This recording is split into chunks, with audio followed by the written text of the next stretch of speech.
بسم اللہ الرحمن الرحیم۔ الصلاۃ والسلام علیک یا رسول اللہ وعلی آلک و اصحابک یا حبیب اللہ۔ ناظرین و سامعین، السلام علیکم ورحمۃ اللہ وبرکاتہ۔ ایک مرتبہ پھر پیش خدمت ہے سوال و جواب کی نشست بعنوان ہم اور آپ علامہ اکاڑوی کے ساتھ، جس میں آپ اپنے شرعی مسائل کے بارے میں رہنمائی حاصل کر سکیں گے حضرت علامہ مولانا ڈاکٹر کوکب نورانی اکاڑوی صاحب دامت برکاتہم العالیہ سے۔ آپ ایک عرصہ دراز سے دنیا بھر میں مسلک حق کے حقیقی ترجمان کی حیثیت سے خدمات سر انجام دے رہے ہیں۔ آئیے ہم مل کر انہیں خوش آمدید کہتے ہیں۔ السلام علیکم ورحمۃ اللہ وبرکاتہ۔ وعلیکم السلام، اور تمام ناظرین و سامعین کو بھی السلام علیکم ورحمۃ اللہ وبرکاتہ۔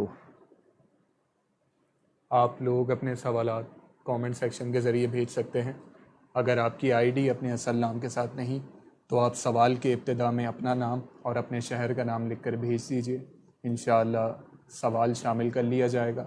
ورنہ اس کے علاوہ اگر آپ کو یہ محسوس ہو کہ آپ کا سوال شامل نہیں ہوا بھیجنے کے باوجود، تو آپ کے اسکرین پر دائیں جانب نیچے کی طرف ایک نمبر آ رہا ہوگا، واٹس ایپ نمبر، آپ اس پہ اپنا سوال اپنے نام اور شہر کے ساتھ بھیج دیجیے، انشاءاللہ شامل کر لیا جائے گا۔ اسی دوران کہ آپ کے سوالات آنا شروع ہوں، ہفتہ بھر میں واٹس ایپ اور پیج ان باکس سے جو سوالات موصول ہوئے ان سے آغاز کریں گے۔ پہلا سوال شکیلہ فیاض صاحبہ کا۔ ہم نے ہمیشہ نصیحت پائی ہے کہ قرض تو شہید کو بھی معاف نہیں ہے، اس لیے کوئی قرض نہ رکھو، مگر حکومت کے اعداد و شمار کے مطابق جو ہر پاکستانی پر قرض ہے، کیا اس کا بھی جواب ہم سے لیا جائے گا بروز قیامت؟ بسم اللہ والحمد للہ والصلاة والسلام علی رسول اللہ۔ پروگرام کی ابتدا تھوڑی سی تاخیر سے کی گئی۔ ٹیم کا یہ کہنا تھا کہ لوگ پاکستان اور آسٹریلیا کا سیمی فائنل دیکھ رہے ہوں گے، تو وہ ختم ہو جائے تو پھر پروگرام شروع کیا جائے گا۔ سنا ہے کہ پاکستان سیمی فائنل میں اپنی جیت برقرار نہیں رکھ سکا۔ بہرحال ہم لوگ اس حد تک ذمہ دار ہوتے ہیں جہاں تک ہمارا فعل ہوتا ہے۔ میں نے کس کو ووٹ دیا، لازمی بات ہے اب اس کے کاموں میں میرا بھی دخل ہوا۔ موجودہ حکومت ہو یا کوئی بھی حکمران ہوں، ان کے اگر معمولات، ان کے مشاغل، ان کے مصارف، وہ کیا کرتے ہیں، کہاں خرچ کرتے ہیں، ان کی آمدنی کیا ہے، اس میں اگر وہ جو بھی غلط کرتے ہیں اور ہماری ان کو تائید حاصل ہو تو پھر ہم مجرم ہوں گے، اور ہم اس کے خلاف آواز بلند کریں گے یا اس کے خلاف ہوں گے تو پھر ہمارا ذمہ کم ہو جائے گا۔ حکومتوں میں اپنے اخراجات کم کرنے کا رجحان نہیں ہوتا، قرضے لیتے رہتے ہیں۔ ہمارے ہاں تو پورا ملک گروی رکھ دیا گیا ہے، مارٹگیج جس کو کہتے ہیں، سڑکوں تک۔ اور جو حزب اختلاف جس کو اپوزیشن کہتے ہیں، وہ اختلاف تو کر رہے ہیں لیکن حل وہ بھی نہیں بتا رہے کہ وہ اس کو کس طرح قابو کریں گے۔ اور ہم سب کے سب معاشرہ مل کر ایک ایسی ڈگر پر چل پڑا ہے کہ ہم انجام سے بے پرواہ ہیں۔ ہمارے ہاں اخلاقیات کا کیا حال ہے، تعلیم کا کیا حال ہے، ہمارے اپنے مزاج اور ماحول، صفائی ستھرائی، ہم دیکھیں تو ہم اپنی زبان کو بھی اہمیت نہیں دیتے. یوم اردو منایا تو اس کے پیغام بھی انگلش میں لکھے یا رومن میں لکھے. ہمارے نئے بچے نہ اردو پڑھ رہے ہیں نہ لکھ رہے ہیں، تو دوسری زبان سے ہم کیسے ترقی کریں گے؟ تاہم مختصر یہ کہ جہاں تک میرا فعل ہوگا میں ذمہ دار، اگر میں حکومت کی تائید کر رہا ہوں، ان کو پوری طرح سپورٹ کر رہا ہوں، تو پھر میں بھی مجرم ہوں گا. باقی وہ جو قرضے اپنے طور پر چڑھاتے ہیں، ڈائریکٹ ہم اس کے مجرم نہیں ہوتے. ان کا اگلا سوال کہ اعلیٰ حضرت رحمۃ اللہ علیہ نے جو فکر رضا کے حوالے سے ہمیں انعام دیا، تو بحیثیت خاتون خانہ ہماری کیا ذمہ داری ہونی چاہیے؟ کیا ہم صرف گھرداری تک ہی محدود رہیں یا مردوں کے ساتھ شانہ بشانہ ہم بھی تحریک میں شامل ہوں؟ دیکھیں، خواتین کا کام بچوں کی تربیت اور ان کو صحیح عقائد سے آگاہ رکھنے میں محنت. خواتین معاشرے کا حصہ ہیں، کوئی ایسا نہیں ہے کہ ان کو ڈیڈ سیل یا ناکارہ یا ان کو نالائق سمجھا جائے. ایسی کوئی بات اسلام میں نہیں ہے. خواتین نے اسلام کے کارہائے نمایاں پڑھیں. آپ علم حاصل کرنا، اس کو آگے سکھانا گھر میں بھی. تو فکر رضا کا مطلب کوئی نئی بات نہیں ہے، بلکہ دین کی صحیح فکر، صحیح عقائد کے مطابق. تو آپ نے بھی اس میں اپنے رشتہ داروں میں، آپ گھر میں محفل کریں، آپ کو معلومات ہے، آپ دوسروں کو بتائیں، آپ اپنے بچوں کو بتائیں. اور کوئی غلط بات اگر آپ کے گھر میں یا ارد گرد آ رہی ہے تو آپ نے اس کے حوالے سے اپنا کردار ادا کرنا ہے، تحریر میں، تقریر میں، جس طرح بھی ہو سکے. تو اصل اگر آپ بچوں کی صحیح تربیت کر دیں گی اور ان کو صحیح عقائد سے آگاہ کر دیں گی تو یہ آپ کا بہت بڑا احسان ہوگا. اور خود آپ اگر سیکھیں گی اور آگے سکھانے کے لیے درس کا اہتمام کریں گی، صحیح عقائد کی بات کر رہا ہوں، یہ بہت ضروری اور بہت اچھا ہوگا. تو اور جہاں آپ دوسرے کام جو شریعت کی پابندیوں میں رہ کے کر سکتی ہیں وہ آپ نے بھی کرنے ہیں. محمد اشر صاحب، آپ نے شیئر مارکیٹ میں انویسٹمنٹ کے حوالے سے پوچھا. گزشتہ کئی نشستوں میں بارہا یہ سوال آیا، شامل کیا گیا. علامہ صاحب نے اس کا مفصل جواب دیا. ویڈیوز موجود ہیں، آپ اس میں دیکھ سکتے ہیں. اگلا سوال محمد حسین صاحب کا. علامہ شفیع اکاڑوی صاحب رحمۃ اللہ علیہ کے مکمل سوانح حیات اور مکمل ڈیٹا کہاں سے ملے گا مقالے کے لیے؟ جی، مقالہ لکھنا ہے تو دوسرے سالانہ عرس پر ایک کتاب چھپی تھی، خطیب پاکستان اپنے معاصرین کی نظر میں، تقریباً 700 صفحے کی کتاب تھی. اس کے بعد ہر سال عرس پر الخطیب کتابی سلسلہ یادگاری مجلہ شائع ہوتا ہے. پروفیسر عقیل احمد صاحب نے پی ایچ ڈی کی ہے اور وہ پی ایچ ڈی کا مقالہ شائع بھی ہو چکا ہے کتابی صورت میں. اس کے علاوہ اگر آپ کو کوئی اور معلومات چاہیے ہوں تو ویکیپیڈیا پہ بھی ان کے نام کا مختصر تعارف موجود ہے. ان کی کتابیں میرے نام کے پیج پر موجود ہیں، اور ہم سے اگر کوئی مدد لینی ہو تو ضرور ہم اس کے لیے آپ سے پورا تعاون کریں گے. رحیم یار خان سے سہیل منظور صاحب کا سوال. اونٹ کی قربانی کا شرعی طریقہ کیا ہے؟ مثلاً کتنی تکبیریں پڑھی جائیں گی، اور چھری کیا ایک ہی جگہ پر لگائی جائے گی یا پھر گردن کے الگ الگ حصوں پر؟ جی، اصل مسئلہ بعض ملکوں میں لوگوں کے اپنے اپنے طور ہیں. بعض اس کو باندھ کر پوری طرح ذبح کرتے ہیں اور بعض نہر کرتے ہیں. تو یہ جو ایک ہی جگہ اگر وہ تکبیر کہہ کے ایسی چھری ماری جائے کہ اس کی رگیں کٹ جائیں اور پورا خون نکل جائے تو وہ طریقہ بھی درست ہے. اگلا سوال عمران احمد صاحب کا. میرے دوست کی کسی عزیز کا انتقال ہوا تو میت کو قبرستان میں تدفین کرنے کے بعد جب 2 دن بعد سویم کے بعد آیا گیا فاتحہ کے لیے تو کچھ لوگ قبر پر آئے اور لواحقین سے دعویٰ کرنے لگے کہ یہ قبر ہماری والدہ کی ہے، آپ اپنی میت کو دوسری جگہ منتقل کر دیں۔ اب اس میں کیا شرعی حکم ہوگا؟ غصب شدہ زمین میں دفن نہیں کیا جاتا کسی کی زمین میں بغیر اس کی اجازت کے۔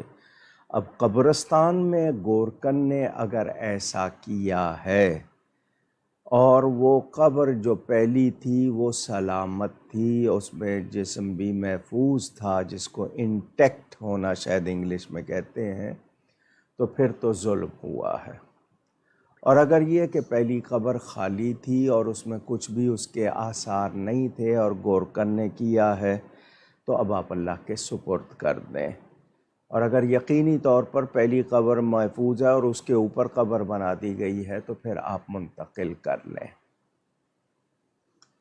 غلام مصطفیٰ صاحب کا سوال کہ میں نے ایک حدیث شریف سنی جو کہ امام علی رضا رضی اللہ تعالی عنہ سے روایت ہے کہ وہ حدیث کلمہ طیبہ کے بارے میں ہے کہ رب تعالیٰ فرماتا ہے کہ یہ کلمہ میرا کلا ہے، کیا یہ حدیث درست ہے؟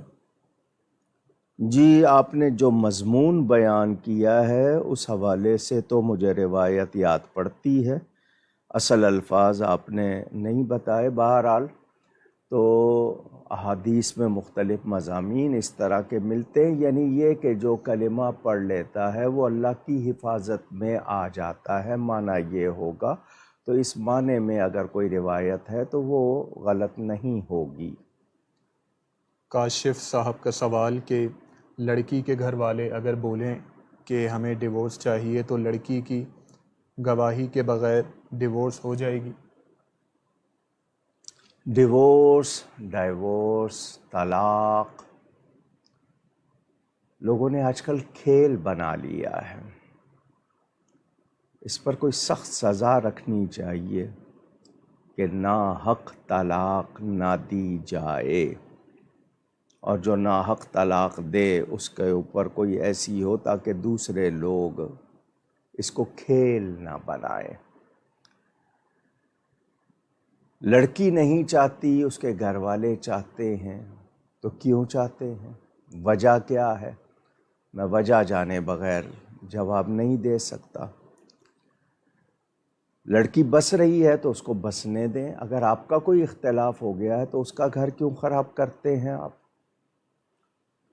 اور لڑکے کا سلوک لڑکی سے صحیح ہے تو پھر کیا وجہ ہے کہ طلاق چاہ رہے ہیں؟ مسئلہ یہ ہے کہ طلاق جنگل میں کھڑا اکیلا آدمی ہنستے ہوئے بھی کہہ دے کہ میں اپنی بیوی کو طلاق دے رہا ہوں یا دیتا ہوں، اور بعد میں بتائے کہ میں نے ایسا کہا ہے، تو اس کا اقرار کافی ہے، بھلے کسی نے سنا یا نہیں سنا۔ اس نے اگر کاغذ بھیجے، آپ نے وصول نہیں کیے، مگر اس نے طلاق کے کاغذوں پہ جب دستخط کر دیے اس نیت سے، طلاق ہو گئی، بھلے آپ کاغذ وصول کریں یا نہ کریں۔ لڑکی نے سنا یا نہیں سنا کوئی ضروری نہیں ہے، طلاق ہو جاتی ہے۔ تو اس صورت میں جو آپ نے یہ پوچھا ہے تو اب اس میں کچھ تھوڑا سا نزاع معلوم ہو رہا ہے کہ زبردستی والا معاملہ لگ رہا ہے، تو جو ایسا کر رہے ہیں وہ غلط ہے۔ ماں باپ بچی کی رضا کے بغیر کیوں کر رہے ہیں وہ واضح ہونا چاہیے۔ تاہم طلاق دینے پہ مرد اقرار کرے کہ جی میں نے طلاق دی ہے، وہ خبر بتا رہا ہے، خبر دے رہا ہے کہ میں نے طلاق دی ہے، تو اس کا اقرار مانا جائے گا، اسی پہ فیصلہ ہوگا۔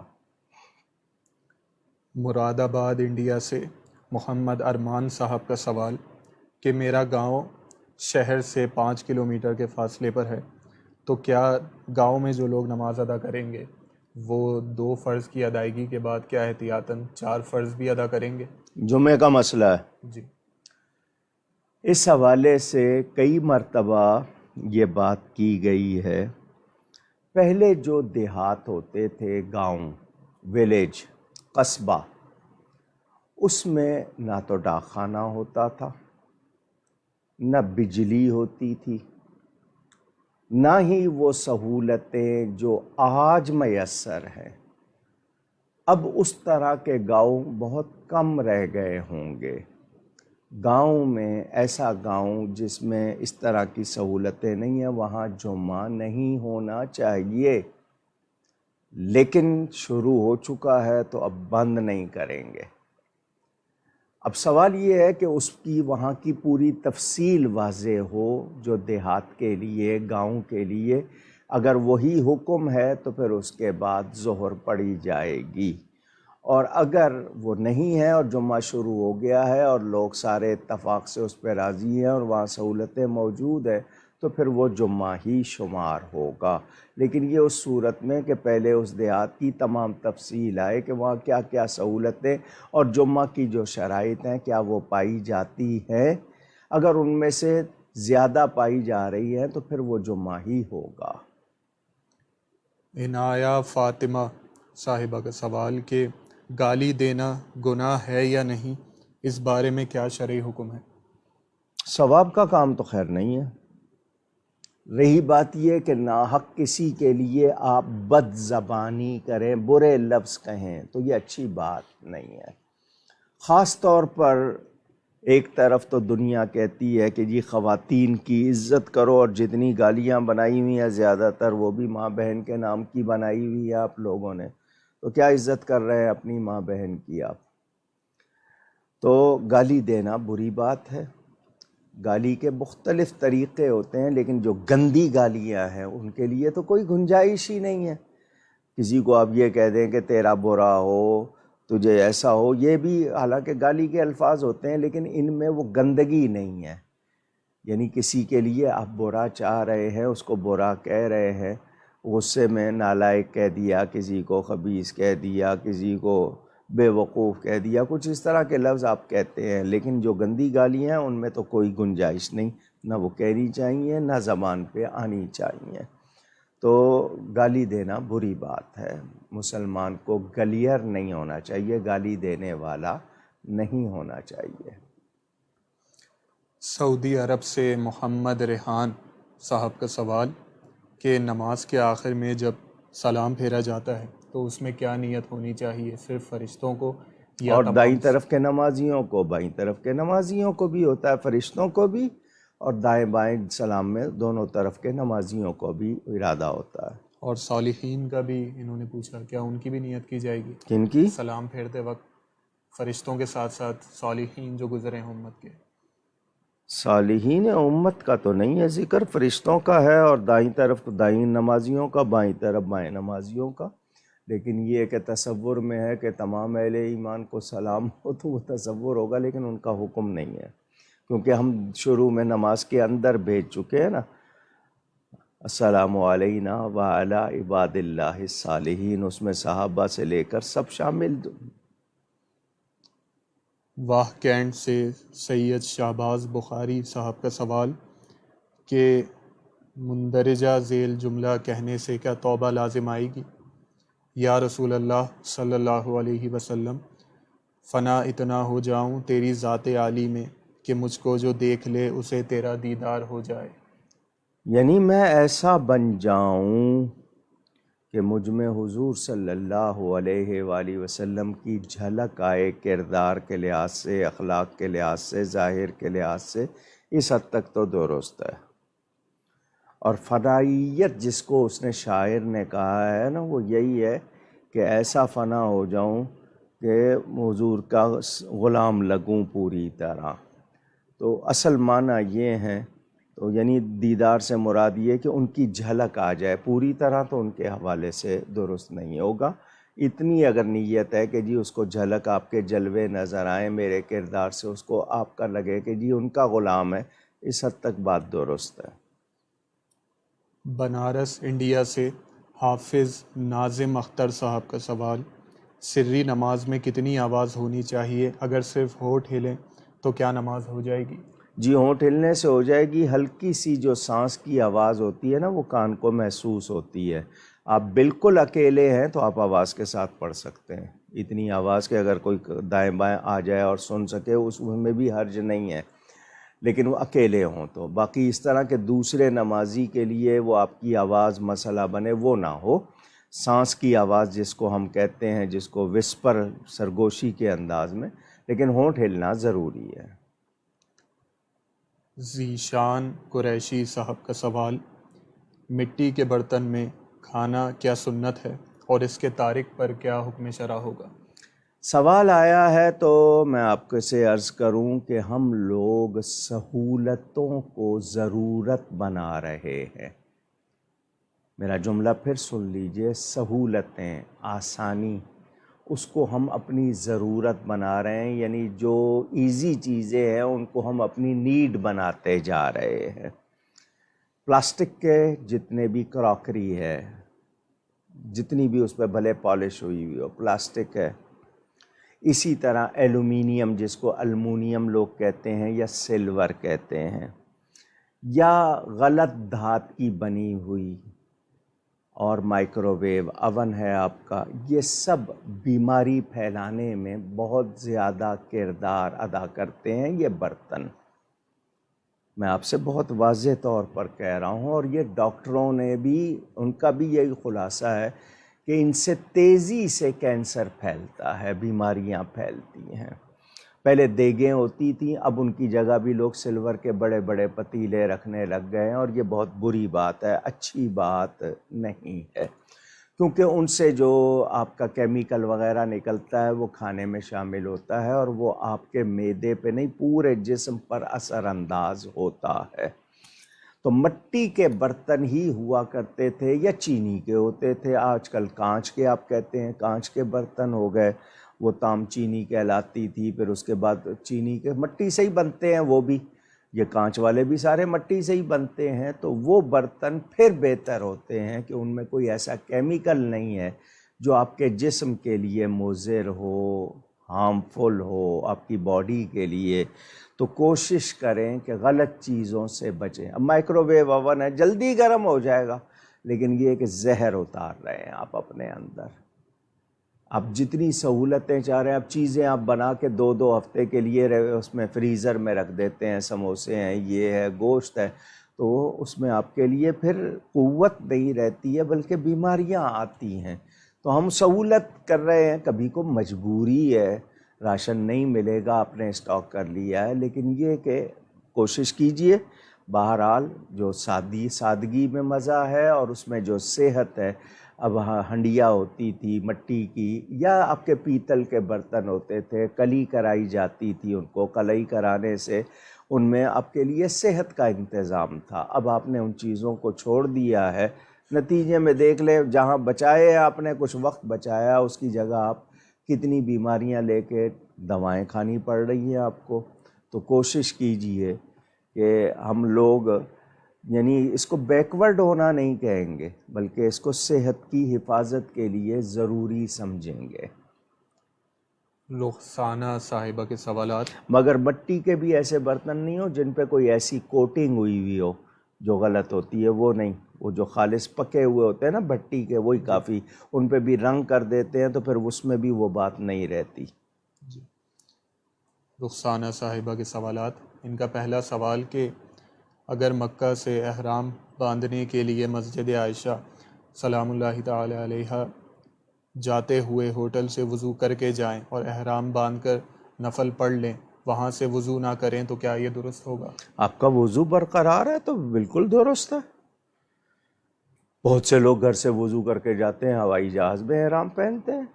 تو وضو ہونا ہے، وضو ہونا شرط ہے، وضو ہونا چاہیے تاکہ آپ نیت کریں، نفل پڑھ سکیں، کیونکہ نفل پڑھنے کے لیے وضو لازمی ہے۔ اگر آپ کا وضو برقرار ہے تو دوبارہ آپ نہیں کرتے، کوئی حرج نہیں، تازہ کر لیتے ہیں، وہ آپ کے لیے اور زیادہ بہتر۔ ان کا دوسرا سوال کہ ایک بیٹا 5 سال کا اور ایک بیٹی 3 سال کی، عمرے کے بعد ان کے بال کٹوانے کا کیا حکم ہوگا؟ چونکہ آپ نے عمرہ کروایا ہے تو اب حالانکہ ثواب تو آپ کو ہوگا، وہ نابالغ ہیں، لیکن یہ کہ ان کے بال، لڑکے کے بال سر کے بالوں کا 1/4 حصہ، ہر بال کا 1/4 حصہ، اور لڑکی کے بال ٹوٹل جمع کر کے 1 پور کے برابر کاٹے جائیں گے۔ اور اگر آپ وہ اس کو لڑکے کو پورا، اس کو جس کو گنجا ہونا کہتے ہیں، حلق کہتے ہیں، وہ کرواتے ہیں تو اور زیادہ اچھا ہے۔ یہ اس کی تربیت بھی ہوگی، اس کو یاد رہے گا۔ آج کل بہت سے لوگ ایسے ہی 2-3 بال کسی جگہ سے نکال لیتے ہیں اور کہتے ہیں ہو گیا عمرہ، تو اپنے بال اتنے ہی پیارے ہیں تو جاتے کیوں ہیں وہاں پہ آپ؟ جب آپ کو حکم پورا نہیں کرنا ہے تو پھر کیا فائدہ؟ کویت سے آصف فاروقی صاحب کا سوال، قرآن کی قسم اٹھانا کیسا ہے؟ جی اللہ تعالیٰ اور قرآن کی قسم اٹھائی جائے گی، اٹھائی جا سکتی ہے، لیکن ناحق نہیں، جھوٹی نہیں۔ قرآن کی قسم اللہ کا کلام ہے، غیر مخلوق ہے، اس کی قسم اٹھا سکتے ہیں، مخلوق کی قسم نہیں اٹھانی چاہیے۔ بنگلور انڈیا سے محمد اکرام شریف صاحب کے سوالات۔ ان کا پہلا سوال کہ وضو کرتے وقت جب پیر دھوئے جاتے ہیں تو کیا صرف الٹے ہاتھ سے ہی صاف کرنا صحیح ہے یا دائیں ہاتھ کا استعمال بھی کیا جا سکتا ہے؟ جی آپ دائیں پاؤں پہ دایاں ہاتھ، بائیں پاؤں پہ بایاں ہاتھ کر سکتے ہیں، دونوں پہ ایک ہاتھ کرتے ہیں تب بھی کوئی حرج نہیں ہے۔ ان کا دوسرا سوال کہ بچہ، نومولود بچہ یا بچی کے پہلی مرتبہ جو بال نکلتے ہیں، کہتے ہیں کہ ان بالوں کو بہتے پانی میں ڈال دینا چاہیے، اس بارے میں کیا حکم؟ دفن کرنا چاہیے۔ آپ کے اپنے بال اب بھی جو آپ کٹواتے ہیں ان کا بھی یہی حکم ہے، خواتین کے لیے بھی یہی حکم ہے، وہ کٹے ہوئے بال، میں نے کئی مرتبہ یہ بات بتائی ہے، خواتین کے بارے میں آتا ہے کہ جی ان کے کنگھی کرتے ہوئے، برش کرتے ہوئے جو بال نکل جاتے ہیں وہ اس کو لپیٹتی ہیں، لپیٹ کے گھیرا لگاتی ہیں اور اس پہ تھوکتی ہیں اور کہتی ہیں بس اب اس پہ کچھ نہیں، ان کو کاٹ دیں، کیونکہ کٹے ہوئے بالوں پہ جادو نہیں ہوتا، کچھ اثر نہیں ہوتا، تو ان کو دفن کرنا چاہیے۔ اسلام نہیں چاہتا کہ آپ کے بال گندی نالی میں جائیں، تو آپ اس کو اس طرح کر کے خود کٹوا کے گندی نالی میں پھینکے تو آپ کو سوچنا ہے۔ بہرحال مرد و عورت کے، بچوں کے جتنے بال ہوتے ہیں ان کو دفن کیا جاتا ہے، بہایا نہیں جاتا۔ مخدومی صاحب کا سوال کہ کیا جیل میں بند قیدیوں کو نماز پوری پڑھنی ہے یا قصر ادا کرنی ہے، جبکہ وہ گھر سے 90 کلومیٹر دور بھی نہیں ہیں اور جیل میں جمعہ نہیں پڑھا جاتا، مگر کچھ لوگ کہتے ہیں کہ جمعہ کی ظہر باجماعت نہیں پڑھنی ہے، اس کی کیا حقیقت ہے؟ قیدی اپنے شہر میں قید ہے اور اس کو مدت قید معلوم ہے تو وہ تو مسافر نہیں ہے، اور اگر کسی دوسرے شہر میں لے جایا گیا ہے اور اس کو معلوم ہے کہ جی میں یہاں پر کتنی دیر کے لیے لایا گیا ہوں یہ یقینی ہے، تو پھر وہ اس کے بارے میں اس کے حساب سے ہوگا۔ اور یہاں جو جیل ہیں ان میں نماز کا اگر اہتمام ان کو اجازت دی جاتی ہے تو پھر وہ پوری نماز جو ہے وہ پڑھیں گے، اور اگر ان کو اجازت نہیں دی جاتی، قید رکھا جاتا ہے، تو وہ جمعہ پھر نہیں، پھر ان پر ظہر ہوگی۔ عبد المسعود صاحب کا سوال کہ شادی میں لفافے لینے اور دینے کے بارے میں کیا حکم اور احتیاطیں ہیں؟ جی جہاں تک بات ہے تو تحائف، تحفے کی جمع تحائف، تحفہ دینا، گفٹ کرنا اچھی بات ہے۔ ہمیں کہا گیا تحادو تحابو، یعنی اس سے محبت بڑھتی ہے، مگر اس میں دکھاوا نہ ہو، اپنی حیثیت سے بڑھ کر اپنے آپ کو مجبور کر کے نہ دے، خوشی سے دے، اور کوئی نہ دے تو دوسرے لوگ برا نہ محسوس کریں کہ جی کھانا کھا گئے اور دیا کچھ نہیں، شادیوں پہ یہ ہوتا ہے، تو وہ برا نہ محسوس کریں۔ اور ہمارے ہاں یہ جو رواج ہے اس میں کچھ باتیں جائز بھی نہیں رہ جاتی، مثلاً لکھتے ہیں لوگ اگلے نے 100 روپیہ دیا ہے تو مجھے اب اس کو دینا ہے، یہ قرض ہے اس کا مجھ پر اور میں نے اس کو لوٹانا ہے اور بڑھا کر لوٹانا ہے، تو یہ صورت ناجائز ہو جائے گی۔ اس نے دے دیا، آپ کو مالک بنا دیا محبت سے، اب آپ دیں نہ دیں وہ برا محسوس نہ کرے، اس نے اگر تحفہ دیا ہے۔ لیکن ہمارے ہاں ایسا نہیں ہے، ہمارے ہاں باقاعدہ لکھت پڑھت ہوتی ہے، اس نے اگر 1 دیا ہے تو ہمیں 2 دینے ہیں یا 1.5 دینا ہے یا بڑھا کے دینا ہے، یہ صورتیں غلط ہو جاتی ہیں۔ تو تحفے دینے بہت اچھی بات ہے، لیکن تحفہ اس نیت سے نہیں دیا جاتا کہ مجھے ریٹرن واپس ملے گا کچھ اس کے بدل میں، نہیں، وہ محبت سے خود بخود دے آپ کو، وہ اور بات ہے، آپ نے 100 دیے وہ 10 دے آپ کو صرف۔ تو یہاں تک کہ روایت میں آتا ہے بکری کے پائے جلے ہوئے بھی دے کوئی، تو اس نے آپ کو دیے ہیں، آپ نے اس کو یہ نہیں کہنا کہ کیا دیا ہے۔ شریعت یہاں تک سکھاتی ہے دل آزاری بھی نہیں کرنی ہے، اور کوئی اگر دے رہا ہے تو اس کی کم از کم تھاٹس کہتے ہیں نا، کہ اس نے سوچا، خیال کیا، اس کی قدر کریں۔ ہمارے ہاں یہ چیزیں اب نہیں ہیں، معلومات بھی نہیں، اور میں نے کئی جگہ ایسی شادیاں دیکھی کہ لوگ پیسے پکڑا رہے ہیں تو وہ بار بار گن رہے ہیں، اس پہ لوگوں نے لطیفے بنائے ہوئے ہیں کہ وہ پیسے پورے کر رہا ہے کہ کھانا کھولوں یا نہیں کھولوں، پورے ہو گئے ہیں یا نہیں ہو گئے ہیں، اس حد تک دیکھنے سننے میں آتا ہے۔ اور خواتین میں یہ چیزیں بہت زیادہ گنی جاتی ہیں کہ ہم نے تو اتنا دیا تھا، ہمیں تو یوں ملا، تو یہ تحفے نہیں ہوں گے، پھر اس کو آپ تحفہ نہ کہیے، یہ تو ایک جبر ہو گیا۔ اور اس میں نے کہا نا وہ صورت قرض والی آ جاتی ہے، پھر اس میں آپ سود کا عنصر آ جائے گا کہ آپ نے بڑھا کے دینا ہے، تو وہ چیز جائز نہیں رہے گی۔ تو تحفے کو تحفہ رکھیں، کاروبار نہ بنائیں۔ محمد عدنان صاحب کے سوالات۔ ان کا پہلا سوال کہ جمعہ کا خطبہ نکل جائے تو کیا ایسے شخص کا جمعہ ہوگا یا نہیں؟ جی جمعہ ہو جائے گا، ثواب میں اس کے کمی ہوگی، اس نے خطبہ نہیں سنا ہے تو نماز پڑھ لی ہے، جمعہ ہو جائے گا مگر وہ بہت بڑے ثواب سے محروم رہ جائے گا۔ ان کا اگلا سوال کہ قرآن پاک اگر کوئی شخص زمین پر بیٹھ کر پڑھ رہا ہو تو اسی کے قریب کرسی لگا کر بیٹھنا کیسا ہے؟ یہ ایک مسئلہ ہے، اور یہ کچھ لوگ جو نیچے نہیں بیٹھ پاتے تھے ان کے لیے ذرا فاصلے پہ کرسیاں لگائی جاتی تھیں، یا یہ کہ ان کو اس طرح بٹھا دیا جاتا تھا کہ وہ ٹانگیں پسار کے، مسجد میں بھی جو لوگ کھڑے ہو کے نماز نہیں پڑھتے تھے ان کو بٹھا دیا جاتا تھا، وہ ٹانگیں پھیلا لیتے تھے۔ مگر اب کرسیوں کا رواج عام ہو گیا ہے، اور اس میں کئی قباحتیں کا مطلب کئی برائیاں آ گئی ہیں۔ معمولی سی تکلیف پر بھی کرسی پہ بیٹھ جاتے ہیں، حالانکہ انتہا ہو، اور نیچے بیٹھ سکتا ہے تو بیٹھے، سجدہ کر سکتا ہے تو وہ کر لے، اگر کھڑا نہیں رہ سکتا، جھک نہیں سکتا تو جس کے لیے۔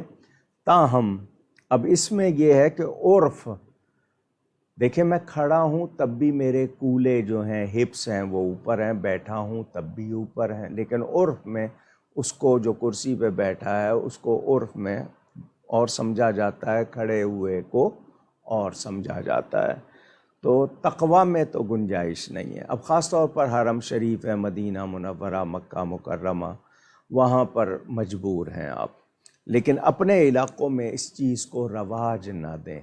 اگر کوئی نہیں نیچے بیٹھ سکتا تو وہ بالکل اس کے قریب نہ بیٹھے، کچھ فاصلہ کر لے، کچھ دور ان کے لیے، کرسیوں والوں کے لیے کچھ الگ جگہ بنا دیں، اور جو نیچے بیٹھے ان کے لیے الگ کچھ فاصلہ ہو جائے، وہ بہتر ہوگا۔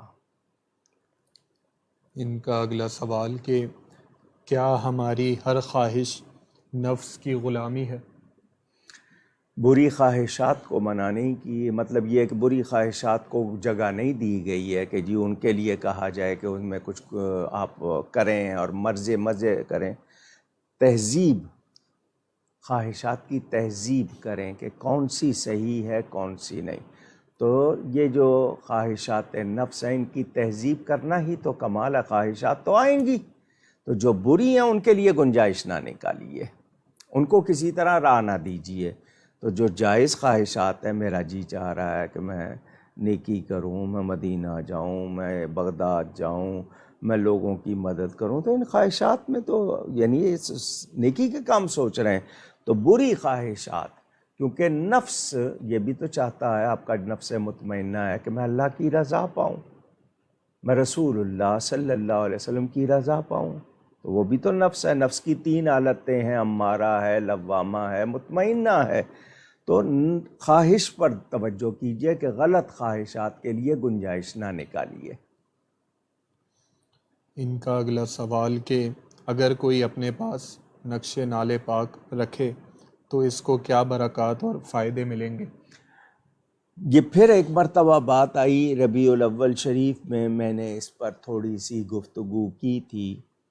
نبی کریم صلی اللہ علیہ وسلم کے مبارک سینڈلز کا پرنٹ، نقش، عکس، فوٹو، نالین شریف، یعنی حضور صلی اللہ علیہ وسلم کی مبارک جوتیاں، ان کے ہم بیج بھی بنانے لگ گئے، ٹوپیوں پہ بھی لگانے لگ گئے، پرنٹ بھی کرنے لگ گئے، اور ادب کچھ لوگ ہی کرتے ہیں، سب نہیں کرتے. ویسٹ کوٹ پہ لگا ہوا ہے، اس حالت میں اگر آپ واش روم چلے گئے تو پھر اب آپ کے پاس کوئی بندہ نہیں ہے کہ اس کو اپنی ویسٹ کوٹ یا واسکٹ کہتے ہیں پکڑا کے جائیں، اور وہ چھپا ہوا نہیں کھلا ہوا لگا ہے، تو آپ نے کیا ادب کیا؟ کچھ سوچا آپ نے؟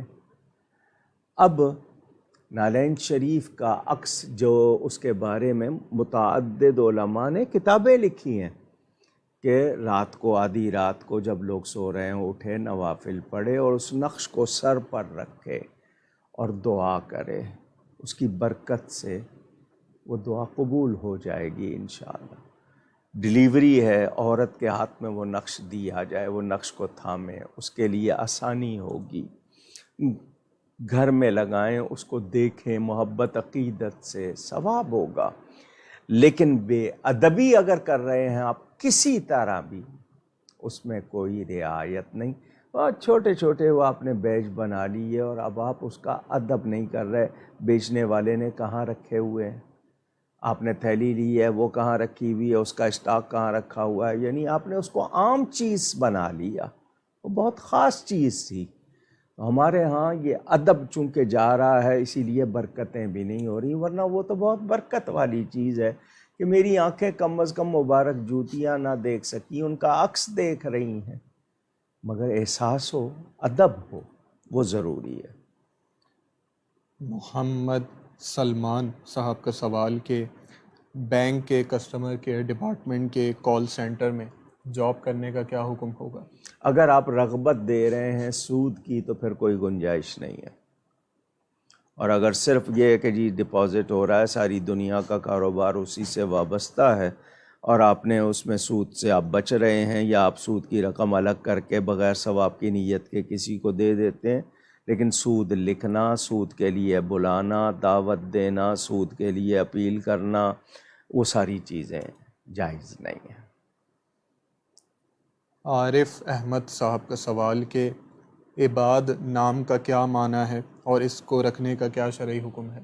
جی عباد عبد کی جمع کے حوالے سے ہے. بندہ، عباد بندے ہو گیا، عباد اللہ، اللہ کے بندے. ہمارے ہاں جمع میں بھی نام، مثلا سبت لفظ ہے، سبتین رکھ لیتے ہیں. حسن اور حسین لفظ ہے، ملا کے حسنین ہو جاتا ہے.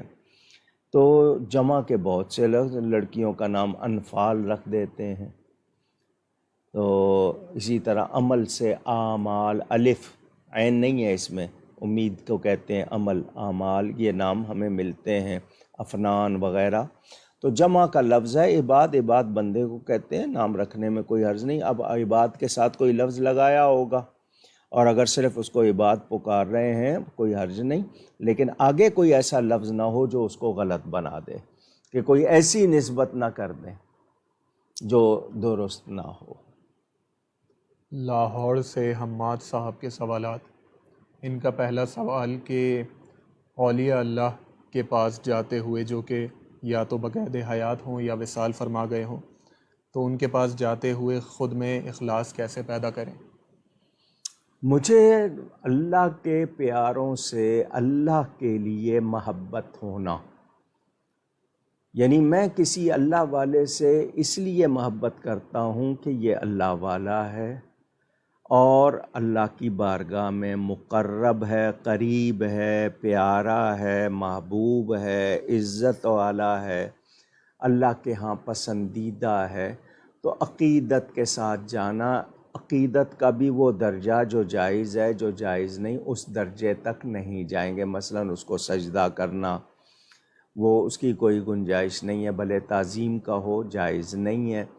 ہاں قدم بوسی کر لینا، محبت سے ان کے ساتھ تواضع سے پیش آنا، اور ایسی تواضع جو حرام نہ ہو، اس حد تک جانا کوئی حرج نہیں ہے. اللہ کی نسبت کا خیال رکھنا کہ میں اس اللہ والے کو مل رہا ہوں اس لیے کہ یہ اللہ کا بندہ ہے، اللہ کا پیارا ہے، اور اللہ والوں کو دیکھنا، ان سے ملنا. لا یشقا جلیسہم، روایت میں موجود ہے ان کے پاس بیٹھنے والا بدبخت نہیں رہتا.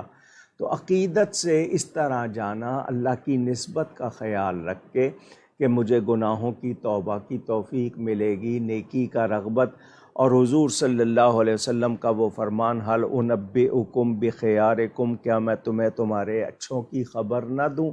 شوق بڑھانے کے لیے کہا۔ صحابہ نے عرض کی حضور ضرور دیجئے۔ فرمایا خیارکم الذین اذا رؤوا ذکر اللہ، تم میں سے جو بہتر لوگ ہیں وہ کون کہ ان کو دیکھو تو اللہ یاد آئے۔ تو کتنے اچھے ہیں وہ چہرے، کتنے اچھے ہیں وہ لوگ جن کے پاس جائیں، بیٹھیں، دیکھیں تو اللہ یاد آئے۔ تو اس نیت سے جائیں کہ مجھے ان کے پاس جانے سے نیکی کا جذبہ ملے گا، مجھے ہدایت ملے گی، مجھے اچھی نصیحت خیر خواہی کو کہتے ہیں وہ ملے گی۔ تو اس خیال سے محبت عقیدت کے ساتھ جائیں، اور بہت اچھی بات ہے اللہ والوں سے ملنا، ان کے لیے سفر کرنا بھی بہت اچھی بات ہے۔ اگلا سوال ان کا کہ علماء حق ہمیشہ اپنے خطابات کے ذریعے پیغام حق اور دعوت اصلاح اور دعوت نیکی دیتے ہیں، لیکن اس کے باوجود بھی عمومی طور پر مسلمانوں میں اسلامی تعلیمات کی جانب رغبت کیوں نہیں ہے؟ اس کے بہت سے عوامل اور علل، ریزنز، اور کیا آپ اس کو کہیں گے عوامل کو، یعنی بہت سے ایلیمنٹس ہیں جو اس میں داخل، مثلا میری غذا پاک ہے یا نہیں ہے، میری کمائی حلال ہے یا نہیں ہے۔ کیونکہ جب آپ کے اندر ڈاؤٹ فل بائٹ لقمہ چلا جائے، کوئی آپ ایک لے لیں، یا آپ نے غلط کمائی کے ذریعے جو غذا حاصل کی ہے وہ کھا لیں، تو آپ کے خون میں اثر ہوتا ہے اس کا، اور اس کی وجہ سے آپ کو نیکی کا، حلال حرام کا، خوف خدا کا خیال نہیں رہتا۔ نتیجے میں آپ سنتے تو ہیں مگر اثر نہیں ہوتا، کیونکہ اندر جو خون میں اثرات غلط چیز کے آ چکے ہیں وہ آپ کو حق کو، سچ کو قبول نہیں کرنے دیتے۔ غلط ماحول میں بیٹھتے ہیں آپ کی صحبت غلط ہے، آپ کی کمائی غلط ہے، آپ کی غذا غلط ہے، آپ کی زبان غلط ہے۔ تو یہ وہ چیزیں ہوتی ہیں، بہت سے ایلیمنٹس ہوتے ہیں۔ اب دیکھیں نا، علماء کی بات کو تو چھوڑیں، قرآن پڑھ رہے ہیں اثر نہیں ہو رہا، اللہ کا کلام پڑھ رہے ہیں اثر نہیں ہو رہا، مزہ نہیں آ رہا، کیفیت نہیں ہو رہی، تو اس کا مطلب یہ ہے کہ اندر ایمان کی حالت درست نہیں ہے۔ تو مجھے اور آپ کو، سب کو، ہر چیز پہ نظر رکھنی چاہیے۔ میری کمائی، ارننگ، انکم، کیا وہ حلال ہے؟ جو کام کر رہا ہوں وہ جائز ہے؟ اور پھر جو غذا لا رہا ہوں وہ درست ہے؟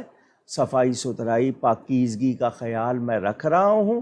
زبان میری کیسی ہے؟ وعدے کیسے ہیں؟ چغلی کرتا ہوں، غیبت کرتا ہوں، جھوٹ بولتا ہوں، گالی دیتا ہوں، کیا کرتا ہوں؟ لوگوں پہ الزامات، بہتان لگاتا ہوں، ایلیگیشنز لگاتا ہوں، نہیں جانتا نہیں تو خام خواہ ان کے خلاف بولتا رہتا ہوں۔ تو یہ ساری چیزیں ہوتی ہیں جو اثر نہیں ہونے دیتی۔ تو پھر کیا کرتے ہیں؟ اللہ والوں کے پاس جاتے ہیں نا، تو وہ ضربیں، ذکر کی ضربیں لگاتے ہیں، توبہ کرواتے ہیں، تو پھر وہ چیز صفائی ہوتی ہے تو اثر شروع ہوتا ہے۔ تو زنگ والی چیز پر جب تک زنگ نہیں اترے گا رنگ کیسے چڑھے گا؟ تو زنگ اتارنا پڑتا ہے، اس کے لیے باقاعدہ مجاہدے یعنی محنت ہوتی ہے۔ تو جن پر اثر نہیں ہو رہا ہے یقیناً وہ اپنی چیزوں پہ نظر رکھیں۔ تو علماء حق، سچی بات کا اثر ضرور ہوگا، مگر کب ہوگا؟ ہر زمین دیکھیں، بارش تو ہر زمین پہ پڑ رہی ہے مگر ہر جگہ تو سبزہ نہیں ہو رہا۔ یہی حال ہمارا ہے۔ تو ہم ایسے ہو گئے کہ ہم پہ اثر نہیں ہو رہا، تو یہ کتنی بڑی بات ہے، اس کو معمولی نہ سمجھیں۔ یہی سزا ہے کہ ہمیں مسجد جانے کا شوق نہیں، تلاوت قرآن کا شوق نہیں، نیکی کا شوق نہیں، تو یہ سزا نہیں ہے تو اور کیا ہے؟ تو ہم اپنا جائزہ لیتے رہیں، بہت سی چیزیں خود بخود آشکار ہو جاتی ہیں۔ عنایہ فاطمہ صاحبہ کا سوال کہ غوث پاک رضی اللہ تعالی عنہ کی نسبت سے 11 روزے رکھنا کیسا ہے؟ ایصال ثواب کے لیے اگر آپ رکھ رہے ہیں اور اللہ نے آپ کو ہمت دی ہے، جسمانی قوت دی ہے، اور روزے کی وجہ سے آپ دوسروں کے حق نہیں مار رہے، یعنی شوہر نے اجازت دے دی ہے، شوہر کا حق نہیں مار رہے، آپ بچوں کا خیال رکھنا، دوسرے کام، ان میں کوئی رکاوٹ نہیں بن رہی ہے، تو بہت اچھی بات ہے، رکھیں۔ نفلی روزے ہیں لیکن لازم نہیں ہے، لیکن روزہ رکھ کر آپ دوسروں کے لیے مسئلہ بن جائیں کہ نہیں جی ان کا تو روزہ ہے، ان کو تو کچھ کہنا نہیں ہے، تو وہ صورت نہ آئے۔ یعنی احسان جتانے والی بات نہیں ہے کہ گھر کے کتنے کام ہیں وہ رک جائیں، فرض روزہ تو رکھنا ہی رکھنا ہوتا ہے، تو نفلی روزے میں آپ یہ دیکھ لیں کہ آپ رکھ سکتے ہیں، ضرور رکھیں، مگر دوسرے کاموں پر یا دوسرے لوگوں کے حقوق پر اثر نہ پڑے۔ حمزہ میمن صاحب کا سوال کہ اپنے ماموں سے میں نے قرضہ مانگا تھا لیکن انہوں نے منع کر دیا تھا، ان کی دوسری زوجہ نے مجھے قرض دے دیا تھا، لیکن اب ماموں کا انتقال ہو چکا، اب ان کی پہلی بیوی بھی قرضے کا تقاضا کر رہی ہیں اور دوسری بھی، تو اب مجھے بتائیے کہ شرعی حکم کیا ہوگا؟ جس نے قرضہ دیا تھا وہ کون سے مال سے دیا تھا؟ اس کا ذاتی مال تھا یا ماموں کا تھا؟ یہ تو آپ نے واضح نہیں کیا ہے۔ اگر وہ آپ کے ماموں کا تھا اور بیوی کے پاس رکھا ہوا تھا، اس نے اس کی اجازت کے بغیر دیا، تو یہ غلط کیا اس نے۔ اب اس کے پاس وہ اپنا نہیں تھا، شوہر کا تھا، تو لازمی بات ہے شوہر نے کیا اس کو اس رقم کا مالک بنا دیا تھا؟ اس کے قبضے میں تھی تو کیا وہ اس کی مالک تھی؟ تو پھر دوسری بیوی کا نہیں ہوگا۔ اور اگر مالک نہیں بنایا تھا، اس نے ویسے رکھوایا ہوا تھا، تو پھر وہ شوہر کا ہے، وہ وراثت میں سب کو جائے گا۔ تو آپ سوال میں واضح کر لیں پہلے۔ ام مریم صاحبہ کا سوال کہ کیا مرحوم والدین ہمارے حالات سے واقف ہوتے ہیں؟ جی، ان پر اعمال پیش کیے جاتے ہیں، روایتوں میں آتا ہے۔ ہر ایک کا تو حال نہیں، لیکن روایتوں کے مطابق ماں باپ پر بھی اعمال پیش کیے جاتے ہیں، روایتوں میں ایسا بھی آتا ہے۔ طٰہٰ صدیقی صاحب کا سوال کہ اس شعر کا کیا حکم ہے؟ اگر درود پڑھو مومنو کرینے سے، حضور خود ہی چلے آئیں گے مدینے سے، کیا یہ بات ہمارے عقائد میں شامل ہے؟ نبی کریم صلی اللہ علیہ وآلہ وسلم اللہ کی عطا سے، اللہ تعالیٰ کی عطا سے جہاں جانا چاہیں تشریف لے جا سکتے ہیں۔ جسم اقدس کے ساتھ بھی تشریف لینا چاہیں، روحانیت تو ان کی پوری کائنات میں جلوہ گر ہے، اپنے جسم اقدس کے ساتھ بھی کہیں تشریف لے جانا چاہیں تو کوئی ان کے لیے رکاوٹ نہیں ہے۔ لیکن یہ جو کہنے کا مطلب ہے شاعر کا، شعر میں تعویل کر رہا ہوں کہ درود اس طرح پڑھو کہ تمہیں حضوری نصیب ہو جائے، نبی پاک کی زیارت ہو جائے، حضور آ کے تمہیں دیدار کرا دیں، تو درود ادب کے ساتھ پڑھو، سلیقے کے ساتھ پڑھو، اہتمام کے ساتھ پڑھو۔ تو مقصد یہ ہے کہنے کا، لیکن یہ ہے کہ حضور صلی اللہ علیہ وسلم کے لیے اس طرح خود سے دعویٰ کرنا وہ اور بات ہے، اور اپنے عمل کو پیش کرنا عقیدت کے طور پر کہ وہ مہربانی فرما دیں، وہ اور بات ہے۔ تو یہ شاعر اس طرح کی باتیں کرتے ہیں، تعویل ہو سکتی ہے، لیکن یہ کہ ادب سے کہنا چاہیے کہ حضور کرم فرما دیں گے اور تشریف لے آئیں گے، زیارت کرا دیں گے۔ یہ جملہ تو حضور کا آنا تو یہ مسئلہ نہیں ہے، لیکن یہ جس طرح بات کی گئی ہے اس میں وہ ادب جو تقاضا ہے وہ نہیں ہے، تو بہتر ہے کہ الفاظ مناسب کر لیے جائیں۔ سارا صاحبہ حیدرآباد سے، ان کا سوال کہ اگر لڑکی نکاح کے وقت ایجاب و قبول نہ کرے اپنی رضامندی نہ ہونے کی وجہ سے، اور یہ بات والدین کو بھی معلوم ہو، لیکن وہ اپنی عزت رکھنے کے لیے اس لڑکی کو پھر بھی رخصت کر دیں، تو اب کیا حکم ہوگا؟ یہ نکاح ہوگا یا نہیں؟ اگر لڑکی نے اجازت لینے آئے تھے اور ہاں کہہ دیا، بھلے مجبوراً کہہ دیا مگر کہہ دیا، تو نکاح ہو گیا۔ اس کو نہیں کہنا چاہیے تھا، اس کی رضا نہیں ہے، وہ انکار کر دیتی، کیونکہ اس کی رضامندی کے بغیر باپ تو کیا بادشاہ اسلام بھی اس کی شادی نہیں کر سکتا۔ لیکن وہ کہہ گئی، اب مجبوراً کہہ گئی مگر کہہ گئی، تو جب کہہ دیا تو نکاح ہو گیا۔ اب اس نے زبردستی کہا، راضی نہیں تھی، لیکن کہہ گئی ہے، تو تسلی کی جائے۔ اور ایسے لوگ ماں باپ اولاد پر یہ ظلم نہ کیا کریں، زبردستی دوپٹہ رکھ دیا ماں نے، باپ نے پگڑی رکھ دی کہ نہیں جی ہماری عزت رکھ لو، ایسا نہ کیا کریں۔ آپ وقت لے لیں، ان کو راضی کریں، پیار سے سمجھائیں، مگر زبردستی اس طرح نہ کیا کریں۔ انڈیا سے عبد القادر کھتری صاحب کا سوال کہ میرے دوست کے گھر میں جنات ہیں، اچھے اور برے دونوں، تو میرا سوال یہ ہے کہ کیا وہ جنات ہمیں کچھ فائدہ پہنچا سکتے ہیں یا ان سے ہم کو کوئی نقصان پہنچ سکتا ہے؟ ان کا یہ دعویٰ کہ میرے گھر میں جنات ہیں، نمبر 1 دعویٰ، دوسرا دعویٰ کہ اچھے بھی ہیں، اور تیسرا دعویٰ کہ برے بھی ہیں۔ یہ 3 ان کے دعوے ہو گئے۔ اب یہ کہ یہ ان سے ملاقات ہوئی ہے، ان جانتے ہیں، کنفرم ہو گیا ہے، ان پر ظاہر ہو گئے ہیں، تو جنات کہیں بسیرا کر سکتے ہیں۔ اب آپ ان سے کیا فائدہ اگر آپ سمجھتے ہیں کہ آپ ان سے کہیں گے کہ جاؤ مجھے خزانہ لا دو، تو ایسی کوئی بات نہیں۔ اگر ایسی ہوتی تو ساری دنیا پھر جنوں پہ ہی لگی ہوتی۔ ہاں، وہ تھوڑی بہت خدمت کے کام جو ہوتے ہیں وہ آپ کے وہ کر لیتے ہیں، لیکن آپ کو اشرف المخلوقات بنایا، آپ ان کے چکر میں نہ پڑیں، ان کے ساتھ کوئی ایسی چیز نہ رکھیں، اپنے کام کریں۔ ہاں، اگر آپ کی روحانیت ہے، وہ آپ کی خدمت کرتے ہیں، وہ اور بات ہے۔ مدرسوں میں بچے ہوتے ہیں، جن ہوتے ہیں، لیکن انسانی شکل میں آتے ہیں، آ کے پڑھ لیتے ہیں، چلے جاتے ہیں، کسی کو کچھ نہیں کہتے۔ یہ جن جو ہیں شکلیں بدل کے جانور کی شکل میں بھی آ سکتے ہیں، تو آپ ان کے چکروں میں نہ پڑیں، میرا مشورہ یہی ہے۔ باقی آپ کیا فائدہ اٹھانے کے پروگرام بنا رہے ہیں وہ آپ کو معلوم ہوگا، تو میرا مشورہ یہی ہے کہ آپ ان کے معاملات میں دخل نہ دیں، اور اگر ان کا ٹھکانہ ہے وہاں پر اور وہ کنفرم ہے تو اتنی جگہ پر آپ اپنی رہائش یا بچوں کو نہ جانے دیں، اتنا حصہ الگ کر دیں، صاف رکھیں۔ اب یہ کہ اچھے بھی ہیں، برے بھی ہیں، یہ تمام معلومات ان کو ہے، اور پھر یہ کوئی پلاننگ بھی کیے ہوئے ہیں، تو میں اس میں کوئی دخل نہیں دے سکتا۔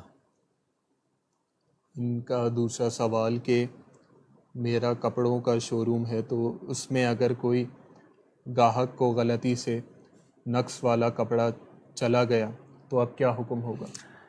جی، چلا گیا تو اگر کسٹمر گاہک کا علم ہے تو اس سے رابطہ کر لیں، دوبارہ کبھی آئے اس کو بتا دیں، جتنا آپ نے اس کو نقصان دیا ہے اتنی رقم صدقہ کر دیں، اور جب کبھی وہ ملے اس کو بتا دیں کہ یہ تمہیں گیا تھا، میں نے اتنی رقم صدقہ کر دی ہے، اس کے باوجود وہ کہے کہ نہیں جو مجھے واپس کریں، تو پھر اس کو واپس کر دیں۔ جاوید حسین صاحب کا سوال کہ زویان حیدر نام، کیا یہ ترتیب درست ہے اور کیا اس طرح نام رکھا جا سکتا ہے؟ لفظ زویان کا معنی پہلے بتائیں مجھے۔ یہ دعات سے ہے، زے سے ہے؟ کیونکہ دویا لفظ، زویا نام رکھتے ہیں، دعات سے تو معنی معلوم ہے، دعات واؤ یہ ہے زویا، یہ عربی کا لفظ ہے، اس کے معنی روشنی چمک کے۔ کچھ لوگ زے سے رکھتے ہیں، زے واؤ یہ الف، مجھے اس کا معنی معلوم نہیں ہے، کیونکہ گوگل سے پوچھتے ہیں، وہ ایسے ایسے لفظ دیتا ہے، ایسے ایسے معنی دیتا ہے کہ ہم سوچتے ہیں کہ ہم دوبارہ پھر کسی کنڈر گارٹن میں داخلہ لیں، دوبارہ سے پڑھیں، نہ وہ لغت میں لفظ ہوتا ہے، نہ اس کا کوئی اوریجن مادہ ہوتا ہے، ایسے ایسے معنی دے رہا ہے، اور لوگ بڑے شوق سے رکھ رہے ہیں۔ وہ سمجھتے ہیں گوگل بتا رہا ہے، بھائی گوگل تو ایک سوال کے 100 جواب دیتا ہے، اس میں تو چیک کرنا ہے صحیح ہے یا نہیں ہے۔ اب عربی کی لغت سے یا اس کے زبان دانی کے حوالے سے دیکھیں تو اس کا معنی بنتا ہی نہیں ہے، اور لوگوں نے رکھے ہوئے ہیں۔ تو زویان اگر دعات سے ہے تو معنی بن جائے گا کسی طرح، چمک روشنی کے حوالے سے۔ زے سے ہے مجھے بتایا جائے، کیونکہ میری اتنی معلومات نہیں، بہت تھوڑا سا علم ہے میرے پاس، مجھے پہلے اس کے معنی بتائیں۔ تو زے اور ہے، زویان حیدر، یہ حروف نہیں ٹکرا رہے ہیں، مگر زویان کے معنی کیا ہوں گے پہلے یہ تو بتا دیں، اور اگر دعات سے دویان کر رہے ہیں تو پھر حیدر سے وہ حرف ٹکرا رہا ہے۔ ام مریم صاحبہ کا سوال کہ عصر حاضر میں شادی کے لیے لڑکے میں کیا خصوصیات ہونی چاہیے؟ لڑکا ہونا چاہیے، صحت مند ہونا چاہیے، ایمان والا ہونا چاہیے، خاندانی نیک ہونا چاہیے، اس میں کوئی برائی نہ ہو، جس طرح یعنی کبیرہ گناہوں کی عادت نہ ہو، پینا پلانا جوا یہ وہ برائی نہیں ہو، اس میں صحیح ہو۔ ہم لوگ پتہ نہیں کیا دیکھتے ہیں کہ جی تفصیلات میں جاتے ہیں، تو اصل چیز جو شریعت نے بتائی ہے، آپ خاندان دیکھیں، ایمان دیکھیں، حسن دیکھ لیں، مال دیکھ لیں، تاکہ یہ کہ پتہ ہو کہ جی گزارا ہو جائے گا۔ خاندانی لوگ ہوتے ہیں تعلیم یافتہ، اب تو وہ لوگ صرف پیسہ دیکھتے ہیں، یا یہ کہ جی کوئی نام وغیرہ، ہر ایک کا اپنا اپنا معیار، اور کتنے لڑکی لڑکے خود ہی کر لیتے ہیں، ماں باپ کو تکلیف بھی نہیں دیتے، مشکل سے دعوت نامہ دے دیتے ہوں گے آ کے ہماری شادی اٹینڈ کر لیں۔ معاشرہ جس طرح بگڑا ہوا ہے، تو ایمان والا ہو، لڑکا ہو، صحت مند ہو اور نیک ہو، یعنی جو آپ کے ساتھ مل کے ایمان میں آپ کے اور قوت لائے اور آپ کو ہنسی خوشی بسر کرنے۔ یہ جو لڑکیاں لڑکے شرط کے جی شادی کے بعد نوکری سے نہیں روکیں گے، کام سے نہیں روکیں گے، یہ ساری شرطیں جتنی شادی سے پہلے ہوتی ہیں وہ ویسے ہی ختم ہو جاتی ہیں، کیونکہ نکاح سے پہلے کی شرطوں کی کوئی حیثیت نہیں ہوتی ہے۔ ندا فاطمہ صاحبہ کا سوال کہ سوشل میڈیا پر فتاوی رضویہ کا اسکرین شاٹ دیکھا جو کہ بد مذہبوں کی طرف سے بہت شائع کیا جاتا ہے اپنے پیجز پر، جس میں اعلیٰ حضرت نے لکھا کہ 12 تاریخ وفات کی ہے، وضاحت فرما دیجیے۔ اعلیٰ حضرت فاضل بریلوی کا ایک جملہ نکال کر آپ اس کو دے رہے ہیں، اس سے آگے پیچھے بھی دیکھیں، اعلیٰ حضرت نے 12 تاریخ وفات کی نہیں لکھی، 13 لکھی ہے۔ میں نے بھی اعلیٰ حضرت کو پڑھا ہے، اب مجھ سے زیادہ آپ اعلیٰ حضرت کو نہیں جانتے ہوں گے یا آپ نے ان کو نہیں پڑھا ہوگا، اور کچھ لوگ 8 ربیع الاول دکھاتے ہیں، اتنا دکھا کے اور باقی ساری عبارت چھوڑ دیتے ہیں۔ تو ہمیں نہ بتائیے، الحمدللہ ہم جانتے ہیں، اور 12 تاریخ وفات کی نہیں ہے، ختم ہوئی بات۔ باقی جو مخالف لگا رہے ہیں، اگر دیوبندی لگا رہے ہیں تو تھانوی صاحب نے 3 کتابوں میں لکھا ہے کہ 12 تاریخ وفات کی نہیں ہے۔ اس کے علاوہ پرانی کتابیں دیکھا جائے جو پہلے کی ہیں، ان کی ثقافت کے کون زیادہ اوتھینٹک ہے، تو تاریخ کے جھگڑے میں نہ پڑیں۔ اور اگر آپ 12 ہی کہنا چاہتے ہیں تو میں نے اس کا بھی جواب دیا تھا، حضرت آدم کا یوم ولادت، پیدائش کا دن بھی جمعہ، وفات کا دن بھی جمعہ، ایک ہی دن ان کی ولادت کا، ایک ہی دن ان کی وفات کا، اور سیم وہی دن۔ اب جمعہ عید ہے مومنوں کے لیے وفات آدم کی خوشی میں یا میلاد آدم کی خوشی میں؟ جواب دینا پسند کریں گے؟ تو آپ اگر میلاد شریف منانے سے روکنا چاہتے ہیں تو آپ ایڑی چوٹی کا زور لگا لیں، سورج مغرب سے نکال کے لے آئیں، اہل ایمان میلاد منانا نہیں چھوڑیں گے۔ یہ سن لیے آپ، الحمدللہ انشاءاللہ مناتے ہیں، مناتے آئے ہیں، مناتے رہیں گے۔ آپ اس کو روک نہیں سکتے، تاریخ کا اختلاف ڈال کے آپ اس کو اور پھر یہ کہ کون ہے جو صرف 12 کو مناتا ہے، تو پورے 12 مہینے مناتے ہیں، روز مناتے ہیں، دن میں کئی مرتبہ میلاد کی محفلیاں ہو رہی ہے، وہاں ہو رہی ہے، تو آپ روک نہیں سکتے۔ روکنے والے ختم ہو جائیں گے، میلاد کا سلسلہ انشاءاللہ جاری رہے گا۔ اور جن اعلیٰ حضرت کا حوالہ دیا نا آپ نے، ان کا شعر پڑھیں، حشر تک ڈالیں گے ہم پیدائش مولا کی دھوم، مثل فارس نجد کے قلعے گراتے جائیں گے، خاک ہو جائیں عدو جل کر مگر ہم تو رضا، دم میں جب تک دم ہے ذکر ان کا سناتے جائیں گے۔ اور وہ اعلیٰ حضرت عید الفطر، عید الاضحیٰ پہ نہیں، عید میلاد النبی پہ نیا جوڑا بناتے تھے، اور اس دن خطاب بھی فرماتے تھے محفل میلاد سے، وہ اعلیٰ حضرت۔ تو ذرا ان کا نام لیتے ہوئے سوچ کے لیا کریں۔ عادل خان صاحب کا سوال کہ ہوائی جہاز میں نماز پڑھنے کا کیا شرعی حکم ہوگا؟ جی اس بارے میں یہ ہے کہ آج کل سہولت ہو گئی ہے کہ ہوائی جہاز میں بعض یعنی اس میں ایسے وہ لگا دیے انہوں نے میٹر کے، وہ نقشے آپ کو نقشے کے ذریعے قبلہ کی سمت بتا دیتے ہیں، خاص طور پر سعودی ایئرلائنس کی اور دوسروں میں نے دیکھا ہے انہوں نے بنائے۔ انہوں نے جہازوں میں نماز کی جگہ بھی بنائی ہے، جو پڑھنا چاہتے ہیں 2-2 4-4 کر کے جا کے پڑھ لیتے ہیں۔ اگر نہ ہو تو آپ سیٹ پر کھڑے ہو کے شروع کر سکتے ہیں تو بہت اچھا ہے، اگر کھڑے بھی نہیں ہو سکتے ہیں تو آپ پڑھ لیں، وقت جا رہا ہے تو بیٹھے بیٹھے پڑھ لیں۔ اگر آپ کو کسی اور جگہ سجدہ کی جگہ نہیں مل رہی ہے یا عملہ اجازت نہیں دے رہا تو سیٹ پہ پڑھ لیں، بعد میں دوہرا لیجئے گا۔ اور اگر آپ پڑھ سکتے ہیں، وہاں اجازت مل رہی ہے، آپ رکوع سجدے کے ساتھ آرام سے پڑھ سکتے ہیں تو پڑھ لیجئے، اور سمت بھی بتا دی جاتی ہے، سہولت ہے۔ تو اگر مختصر سا وقت اور آپ پہنچ کے پڑھ سکتے ہیں، مثلا ہم یہاں سے جائیں اور معلوم ہو کہ وہاں پہنچیں گے تو اس نماز کا وقت ہوگا تو ہم وہاں جا کے پڑھ لیں گے، ایسا بھی ہے۔ اور میں نے کئی مرتبہ سفر کیا ہے امریکہ تک کا، 12-13 گھنٹے کی فلائٹ اور نماز کوئی بھی نہیں گئی۔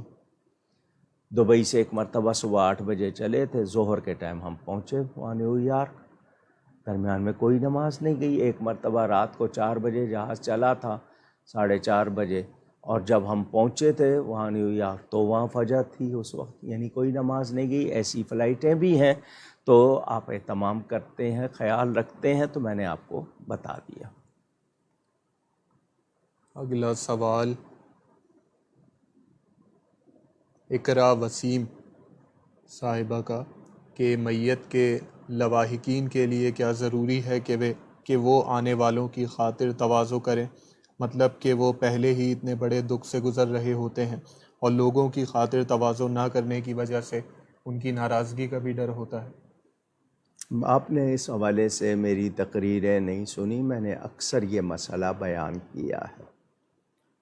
اس بارے میں ہمارے ماحول میں، ہمارے معاشرے میں غلط باتوں نے جگہ بنا لی ہے۔ کوئی نہ کرے تو کہتے ہیں اس نے دیکھو جی مرنے کا غم نہیں کیا۔ جس کے ہاں میت ہوئی ہے اس پر ہرگز لازم نہیں ہے کہ وہ آنے والوں کو کھانا کھلائے، پانی پلائے۔ جو آنے والے ہیں ان کو چاہیے کہ جس گھر میں میت ہوئی ہے ان لوگوں کو 3 دن تک کھانا کھلائیں، رشتہ دار ہوں، پڑوسی ہوں، شہر والے ہوں، وہ بجائے ان کے ہاں جا کے کھانے کے ان کو کھانا پہنچائیں، کیونکہ 3 دن تک سوگ جائز ہے۔ وہ چولہا نہیں جلاتے ہیں، نہ جلائیں، جلا لیں تو منع نہیں ہے، لیکن نہیں جلا۔ اب ایک شخص کے یہاں میت ہوئی ہے، اس کو قبر کی جگہ ڈھونڈنی ہے، اس کو انتظام کرنے، اس پہ غموں کے پہاڑ، مگر اس کو مسئلہ ہے کہ نہیں جی لوگ آئیں گے، ان کو بٹھاؤں کہاں، ان کے کھانے پینے کا انتظام۔ تو یہ ہم نے کیوں کر لیا؟